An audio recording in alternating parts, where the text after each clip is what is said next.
paraît que la carte du monde, c'est celle qu'on voit partout, ben, elle nous donne une fausse image de la réalité. Il y a donc des gens qui veulent qu'on arrête d'utiliser cette carte-là pour représenter le monde. J'ai comme envie de faire des petits tests. Comme vous le savez tous, la Terre est ronde.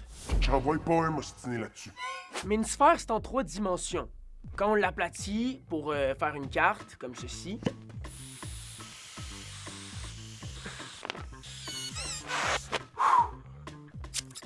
ben, ça crée des distorsions.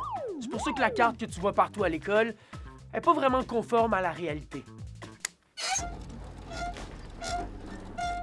Les pays situés près des pôles, comme le Canada puis la Russie, sont tellement étirés que ça donne l'impression qu'ils sont vraiment plus grands.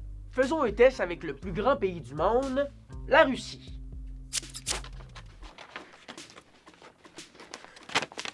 Comme tu peux le voir sur la carte, la Russie est pas mal plus grosse que l'Afrique. Mais en réalité, le continent africain est presque 2 fois plus gros que la Russie. Il y a une pétition qui a été lancée au début de l'année par un mouvement africain qui s'appelle « Corriger la carte ». La pétition demande aux organisations internationales, comme l'ONU, d'utiliser une carte du monde plus représentative de la réalité. Ça, c'est le modèle qu'ils proposent. Ça permet de garder la taille réelle des pays. Par contre, c'est plus difficile de voir les territoires près des pôles. Comme le Nunavut. Il est où, le Nunavut? Il est où, lui? Ah! Il est là!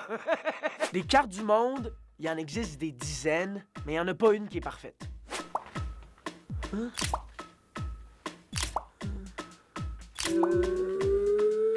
Si, c'est cette carte. Cette carte-là s'est répandue parce qu'elle permet de tracer des trajets en ligne droite, ce qui était pratique pour la navigation à l'époque des explorateurs. Mais elle donne l'impression que l'Afrique occupe un plus petit espace géographique par rapport aux autres pays. Puis il y a beaucoup d'Africains qui pensent que ça fait aussi en sorte que leur continent occupe un plus petit espace politique. Toi, est-ce que tu penses que ce serait une bonne idée qu'on change notre façon de représenter le monde? Dis-nous-le en commentaire, puis pour être sûr de manquer aucune Minute Mage, abonne-toi.